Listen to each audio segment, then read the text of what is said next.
Back at it again. What's up, y'all? It's your boy Don't Win Ever back at it again with another episode of the Knicks franchise. But I wanted to put you guys in deep into the action because, as you guys know, we are officially out of the playoffs. And so now we're just seeing how this playoffs ends. And we got the Hawks with a nice 3 from Jason Terry. But the Hawks are the 8th seed in the East. The Pacers are the number 1 seed. And so we're trying to see if they can do the historic event before the actual Warriors and Mavericks did it. As everybody knows, the Mavericks lost as the number 1 seed to the 8th seed Warriors, I believe in 05, 06. So this would be a couple years before that. So technically this would be the first time ever that a 8th seed beat a 1 seed in a playoff matchup, especially coming back in game 7. But Ron Artest does hit the clutch free throws, and if you are wondering, Jermaine O'Neal at this point has fouled out, making this a very tough game for the Pacers. So now they're depending on Brad Miller, Ron Artest, and Reggie Miller, kind of like they've been depending on all season. And Ron Artest nails it, because this is before he became Metta World Peace and all that other stuff. This was like a season before the Malice in the Palace. But now we got the Hawks center going up. I think that's Deadmon, and he does go. I don't know why he thought he'd go up against Ron Artest. We all know back then Ron Artest was a Defensive Player of the Year candidate back then. So that's the last guy you want to go up on. But let's see what Ron Artest can do. They need a clutch bucket, down by 3.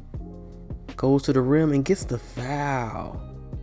Not 100% sure why he went to the line or why he went to the strike down by 3 with that much time, but I think they had enough time to get another possession. I think they had like a second or two. It's hard to see because there's no shot clock on this scoreboard. But we all know 2K's logic in closing games isn't always the sharpest, at least when it comes to the AI. But somehow Artest does miss the free throws. Can't believe he missed one of those clutch boys. They definitely needed that out of him. But hopefully he can hit this one, at least make it a 2-point game. As we can see, he's clearly fatigued, as he does nail that one, down by 2. Playing in their home court.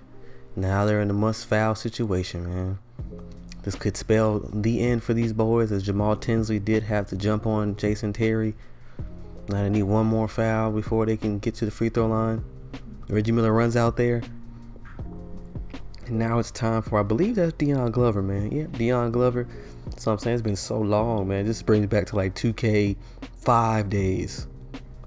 If you know, you know, man. Back then it was a whole totally different game. We do have Deion Glover, probably the most clutch free throws of his career. Only has 8 points on the day, make it 9 as he extends the lead to 3. And if he extends this to 4, this is pretty much a done deal for those Pacers. And although they were the first in the East, it looks like they're about to break a record, one they didn't want to break, being that first seed to lose to an 8th seed.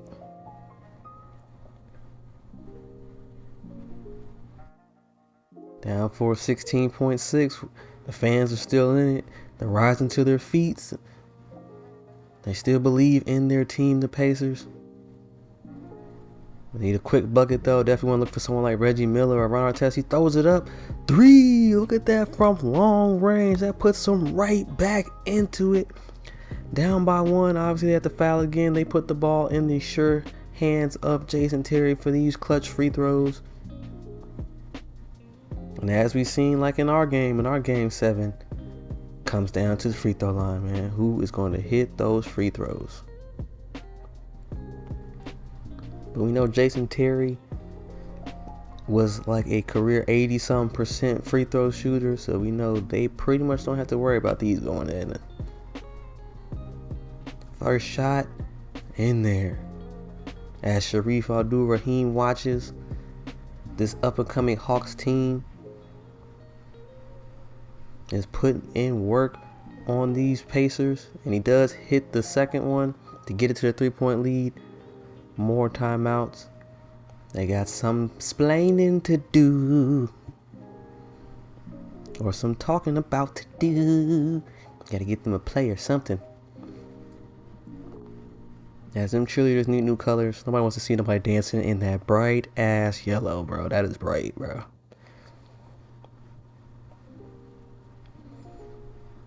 Is that Isaiah Thomas? I forgot he was a coach for a period with that long necktie. 9.9 seconds. They need a good play drawn up. Get it to Brad Miller in the corner. Throws up the 3. And that is going to be it. I don't know what made Brad Miller throw up that 3, but that's the wrap. They didn't have to rush it. But after a made free throw by them after the foul, the Hawks pull off the comeback, man. Winning in the first round, Game 7, knocking off the first seed as an 8th seed. As Foster, Artest, and company head on out, and the Hawks look for their next matchup in the second round. As you guys will see, it is going to be Lakers Kings, Spurs Suns, Nets Hawks, and Boston and Detroit after our Game 7 defeat. It was a hell of a first round. As you can see, 5 matchups, and every matchup on the East went to a Game 7. Every single matchup on the East went to a Game 7. This is going to be a intense series, boy, if we can just even make it out of the East at this point. Then another Game 7 between the Nets and the Hawks, but the Nets win this one, as Detroit looks to be in line for a championship as they swept the Celtics right up out of there. But unfortunately, the Nets whooped up on them, and the Kings are actually able to overcome the Kobe, Shaq Lakers, and the Spurs to get to the finals, something they couldn't do in real life. And now here we are at Game 7, playing in Sacramento. Chris Webber, C-Web, C-Dub doing his thing, saucing up on Kenyon Martin, getting them up by 3 with 3 minutes to go. As we're going to go into the action, man. Let's see what these boys can do. Championship on the line. And he has a turnover. Come on, Richard Jefferson. Got to do better than that. Stojakovic dribbles it up. They're not going to let him get that patented 3-pointer off. So he kicks it out to Bibby, who kicks it to C-Web again. And I only wanted to show this, man, because this could have easily been a real life finals matchup back then, but the Lakers were just too dominant. And the Nets could not beat the Lakers.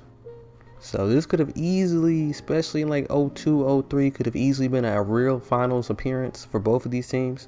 As you know, the Nets made it back to back, but the Kings kept getting beat by the Lakers. As Richard Jefferson makes up for that turnover with a huge slam right over Page's head. As we know, that young Richard Jefferson was a high flyer back in his day. That man was going to dunk on anybody. But now it's Bibby's turn to come up. They still have a 1-point lead. It's clear that the focus is to run through C-Web, who will probably win Finals MVP if they do win this series. Divock sets the screen for Page, and back to Divock for the easy lay. We all know these Kings back in the day were well known for their passing and ability to distribute the scoring evenly throughout the team. Showing it right there. As Jason Kidd does the same thing for Dikembe Mutombo. Put it in the rim. As we love to see the great playmaking from the kid himself. Now an alley-oop to C-Web. It's a bunch of quick points right there. Nice alley-oop. 3-point lead. You can see the Sacramento crowd and Arco Arena going crazy with their plain white t-shirts as Kidd misses the floater. Misses a crucial floater with a minute left. Definitely needed that. They cannot afford to miss buckets this close into the end of the game. C-Web in the paint, throws up a hook. Richard Jefferson with the great rebound after the good defense as well. And it's time for his turn. Is he going to dunk on someone like last time? Midi, not going to work. As the Nets are closing in on a finals loss, man, with all these bad mistakes and missed shots at the end. Now it's Bibby's turn. He kicks it back to C-Web. Told y'all to run through C-Web. I don't care if it's Mutombo. Drop step, pump fake, layup is good. 100% contested. And he makes the drop step layup over to Kimbe. And if you noticed, you noticed, man. I don't know how C-Web was in two different spots. He was running to the court and he was back at the other. That never happened. It never happened. Now the Nets are down by 5. This lead might be insurmountable, but now Kid hits the floater. Down 3. Championship on the line. They give the ball to an injured Doug Christie who gets fouled by Kerry Kittles. Can he hit these free throws? There goes one. 4-point lead. It's going to make this game real tough now. As Christie gets ready, rubs up on the ball for good luck, and he makes the next one. Obviously, the inevitable timeout comes. Kid's going to need every bit of points that's the same as his jersey number in order to make this work. But he's already looking defeated. Him and Jason Collins look like they're not ready. After some misses and fouls, they do go down by 6. And the Sacramento Kings are the 2002 World Championship. 2002-2003 World Championship. They did win it, man. It's cool to see in this alternate reality.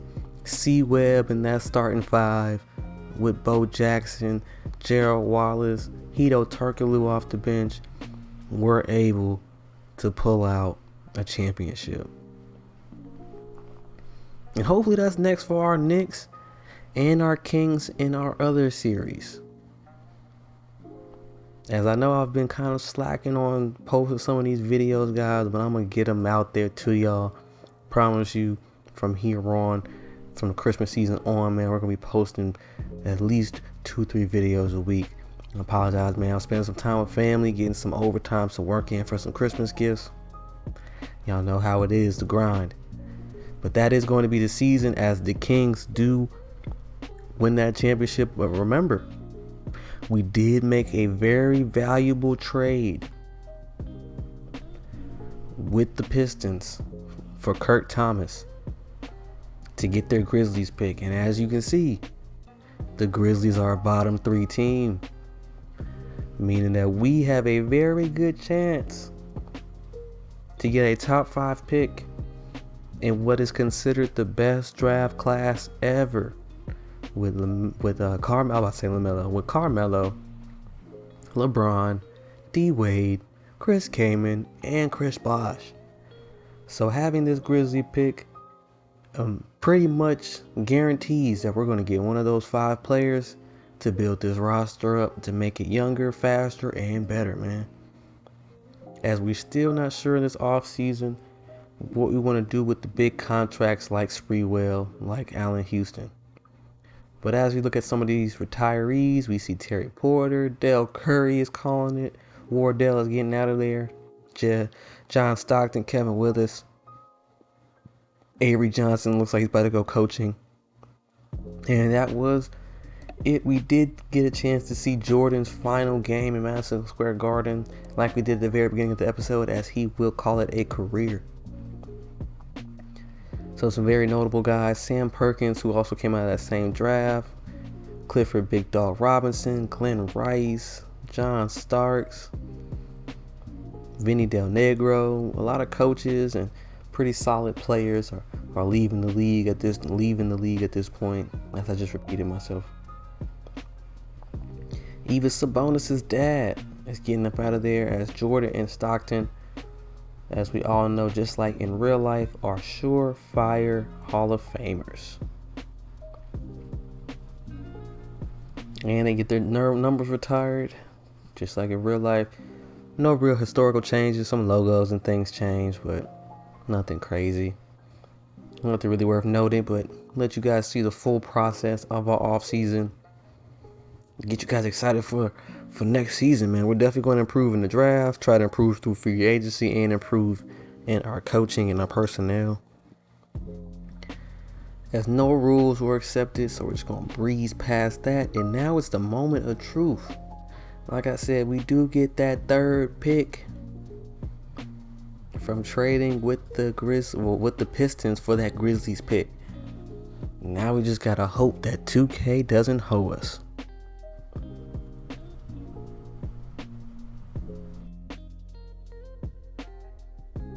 We don't really care about these picks. We already know that we're not gonna be that bad. Hopefully, there's no way we're gonna go from a top 5 pick to a number 10 pick, right? No way, right?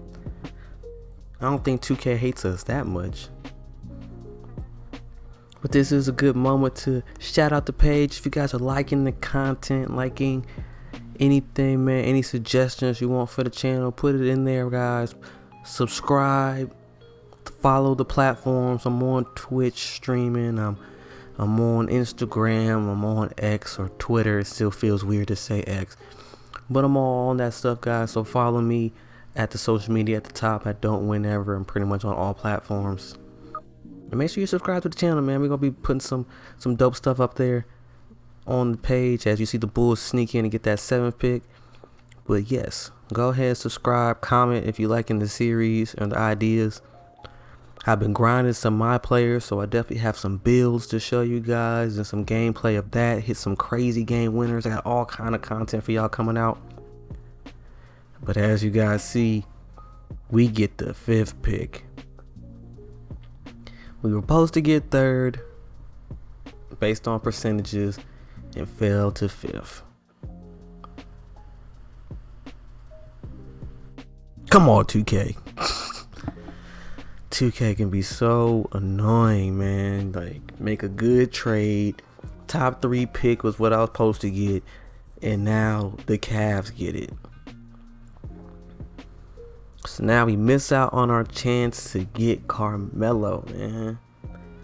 I just knew we was going to get that 3rd pick. I knew it was either going to be a toss-up between Wade and Melo, man. Because obviously LeBron's going number 1 to the Heat. Which is ironic because now LeBron's going to be going to the Heat a whole decade or a whole 6-7 years before he actually went. But yep, the Heat are the ones who end up with the number 1 pick. We get stuck at 5, right on the outside looking in, as we definitely want to try to nab one of the big 4. And even at 5th, they have us drafting Chris Kaman and have the Cavs drafting Kirk Heinrich. If that isn't hilarious. Why is this game keep thinking Kirk Heinrich is up there in the top 5? It's not even like, wait, what? Y'all, they really have Kirk Heinrich rated pretty high.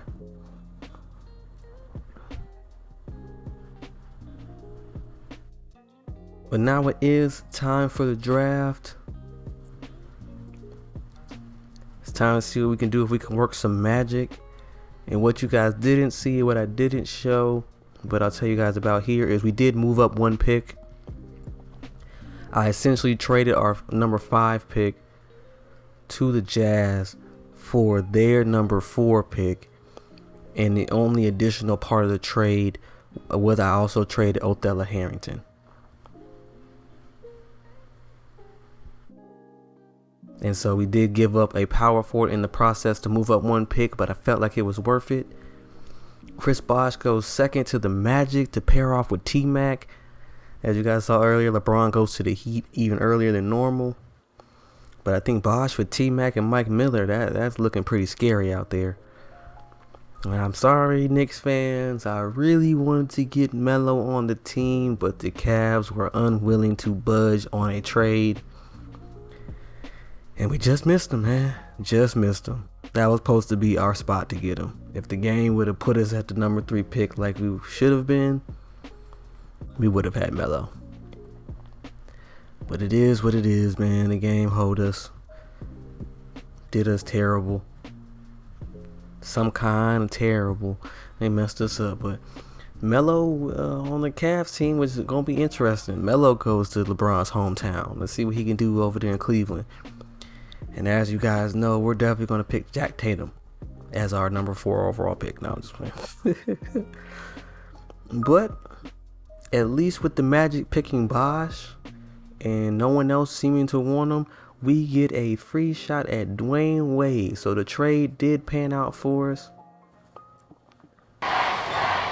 and we were able to bring Dwayne Wade, who I know in real life at one point was debating coming to the Knicks once he did get into his prime. But we'll keep him. And the Jazz in turn go with Chris Kaman.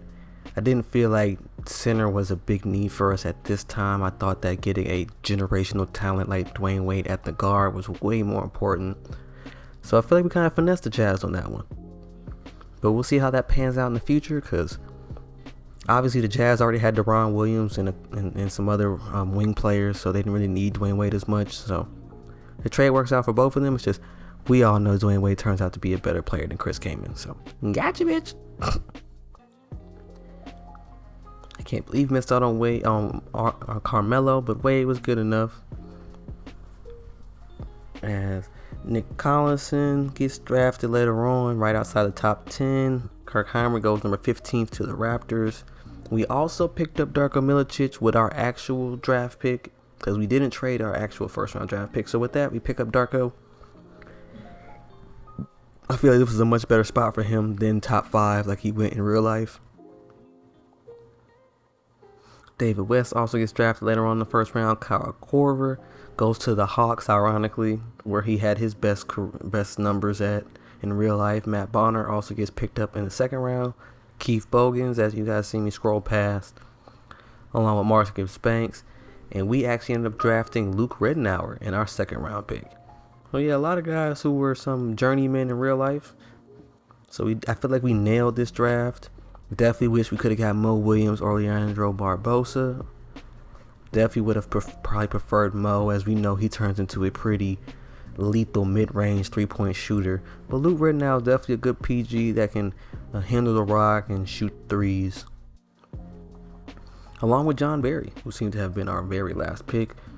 But we don't have the money, nor do we feel like keeping 4 draft picks, so it's just going to be 3 at a time. If you take a look at rookie Dwayne Wade's stats, we all know he was never the greatest three-point shooter, but what he lacked in three-point shooting, he made up with everything else. As far as passing, speed with ball, defense is solid already, good steal. And obviously he's one of the best blockers at the 2 guard, especially being 6'4". So expecting big things from Mr. D Wade in this season. As you can see, already has plenty of badges, already at the gold and higher. So we're definitely looking for him to be this fountain of youth on this New York team, hoping that he can pair really well with Allen Houston, Charlie Ward, Latrell Sprewell. But obviously, as the years go on, hopefully he soaks in that experience from those guys, because eventually they're going to hit the road. We got some big contracts. I'm not sure if this team is really a playoff team. I didn't think we was even going to make the playoffs last year, but we somehow squeezed in there. Had a very good fight against the Pistons.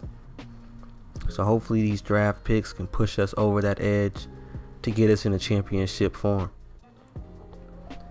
But taking a full evaluation of our rookies, we see Dwayne Wade is Dwayne Wade. Darko Milicic is a pretty solid defender that can shoot a little bit, and Luke Ridnour is a good shooter that can pass. So I feel like that helps our team in all different ways, makes us more well-rounded. We didn't have any team or player options, and we're not going to be big players in the free agent market, as we have no cap space. We're literally paying Latrell Sprewell like $13-14 million a year, and the same thing with Allen Houston. So essentially we're paying maybe all-star potential players like they're superstar players. And that's what I mean. We have to eliminate some of these contracts and reduce the financial burden that our owners having to go through. We're looking at some of these free agent signings. Baron Davis does go to the Jazz. Steve Francis goes to the Nuggets. Ron Artest leaves the Pacers after that Game 7 defeat and turns into a Clipper. Scottie Pippen goes back to the Trail Blazers. And if y'all didn't notice, Tim Duncan actually left the Spurs to become a Clipper. And then Gilbert Arenas goes up and teams with Carmelo Anthony over in Cleveland. You see Lamar Odom goes to the Wizards, Jonathan Bender to the Hornets. The Pistons pick up Desmond Mason. Boozer goes to the Heat to go play with LeBron like he did in real life when he was on the Cavs, which is kind of hilarious. It's like he just following LeBron everywhere he go. And that kind of wraps up the also notable few that signed after the big free agent signing period. But I can't believe Tim Duncan left the Spurs, man. That's crazy. And then guess what? Jermaine O'Neal became a Spur right after. So they just replaced Tim Duncan with Jermaine O'Neal. It's crazy stuff. But as you can see how big these contracts is for Latrell and Houston. And guess what? Both of them go down. Our whole team only got worse. You gotta love to see it when your team gets worse. Nobody improved except a random that didn't even know was on the team. We got a lot of work to do, as Wade already comes in as pretty much our best player.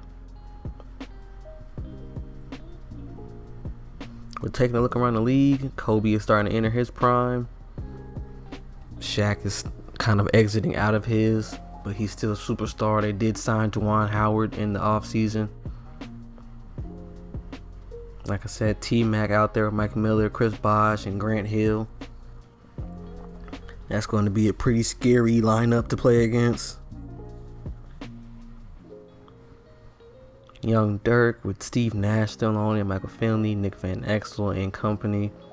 Pretty good high-scoring team. I don't know why Dirk dropped. Like, he's only 25 game. Like, that's pretty much the time where he starts getting better. In a couple seasons, he's supposed to win a championship. Like 5 or 6 anyways. I think they won in 2009, I'm pretty sure. The Nets looked armed and ready for another chance at the finals. Dikembe drops a lot, but the rest of the guys go up. Steve Francis looks to be the centerfold in this Nuggets team. He said, forget the Rockets, I'm out of here. Got a lot of bigs, though, out there in Denver, so looks like Steve Francis is going to have to score all the points. Along with Darrell Armstrong, I don't know if you guys remember him. He's played for the Magic for years. The Pacers have got significantly worse as their 2-star players, Ron Artest and Jermaine O'Neal, leave. Ron Artest went to the Clippers.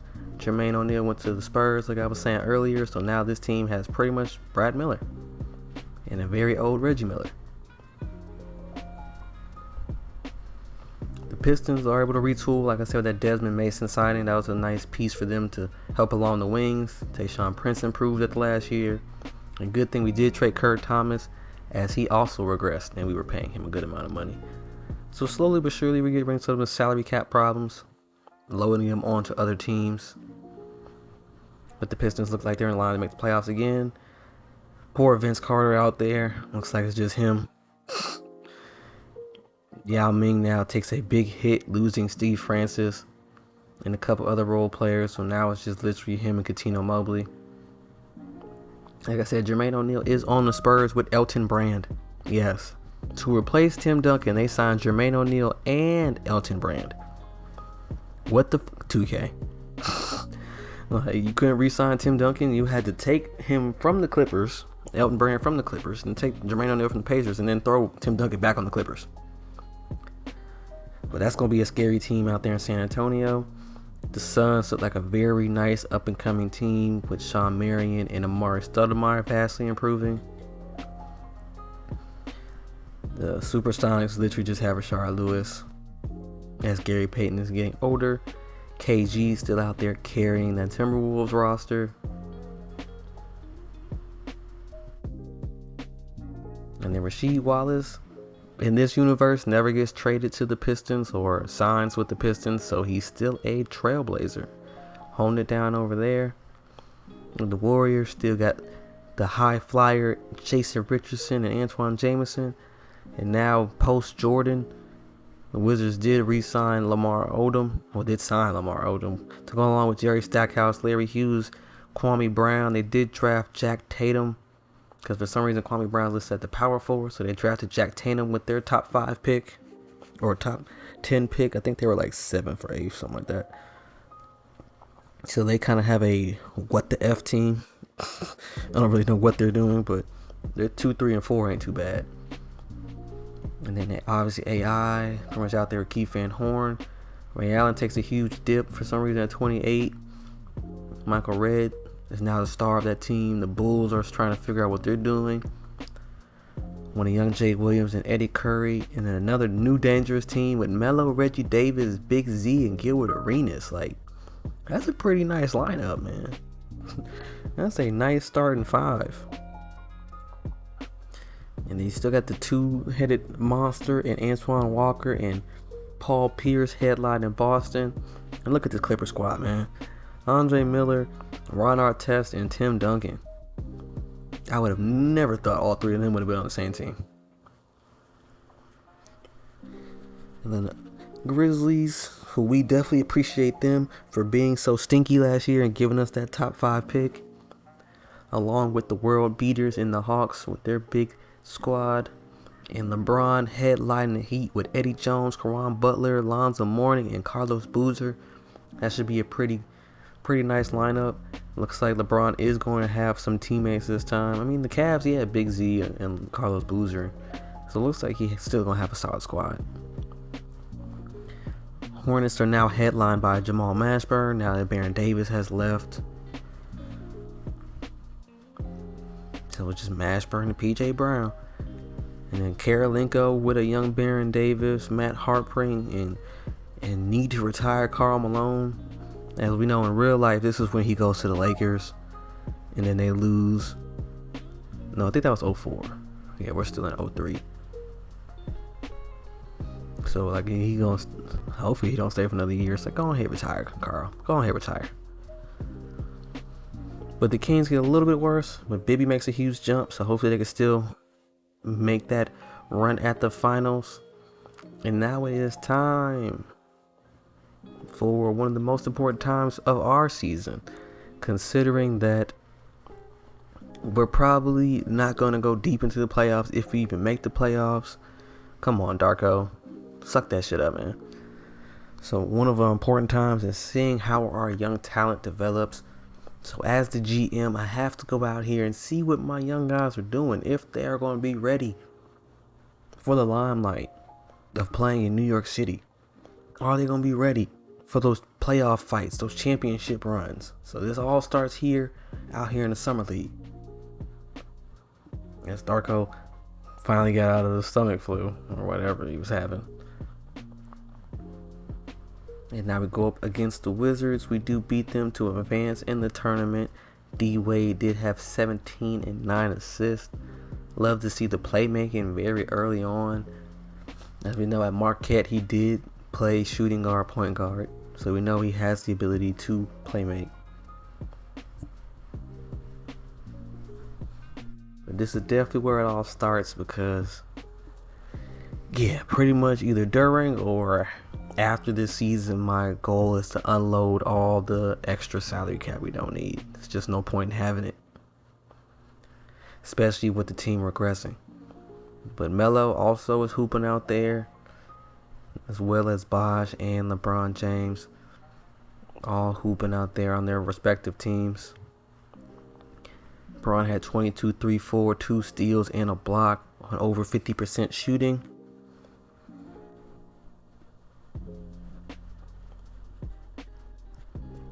Now it's time to see what we can do against those Mavericks. This is definitely going to be a tough matchup. They're 3-1. We're 3-1.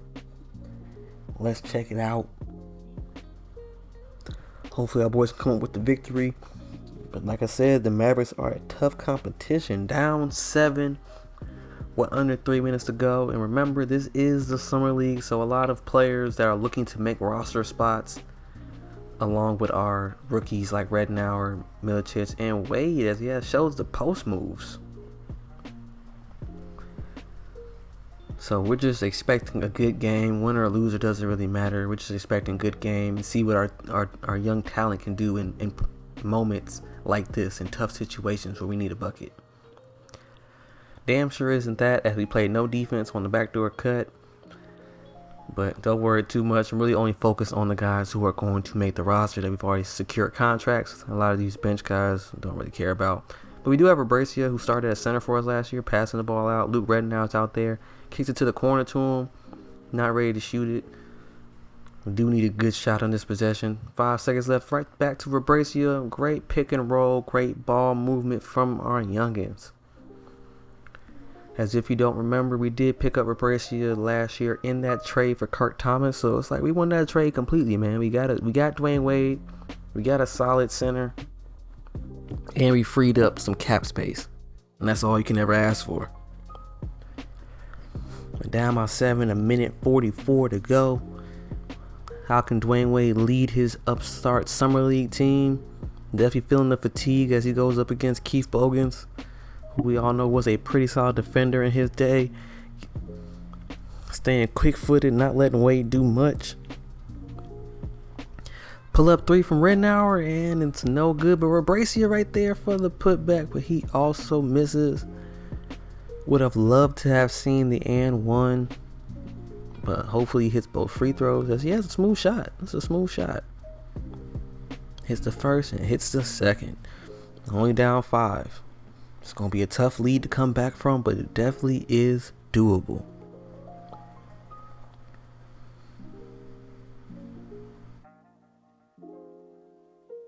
And we do skip through a little bit quicker, as these are intense regular season games. So we just want to see how our team plays. They brick, we get the ball back and turn it over as Deshaun Stevenson stepped out of bounds. And so that pretty much ended it for us. We had to sit here and foul them, and it was a free throw game. And as you guys can see, we dribbled it out. We miss a layup, essentially, and then they come back and make a layup, and that's all she wrote, man. But it's all good. It was nice to see a couple buckets by our young guys. Some passing by Rittenauer. Dwayne Wade had a great game. 26 points, 5 assists, 3 rebounds. Very efficient passing. He only had 2 turnovers, even though he's a primary ball handler. Luke Rittenauer had 15 points. Splashed some shots. That's what we want to see out of him if he does make it into the rotation once we get into that full roster. But I feel like Wade did his thing. That's all we wanted to see, was how Wade could contribute, how he can run the offense, because eventually he's going to be running our real roster. So we definitely love to see the playmaking, the scoring at the rim, which we already knew that's what he's best at, the mid-range pull-up. But most importantly, the ability to help out in all phases and orchestrate the offense is what we really want to see. And he definitely showed that. As you can see, the array of finishes around the inside.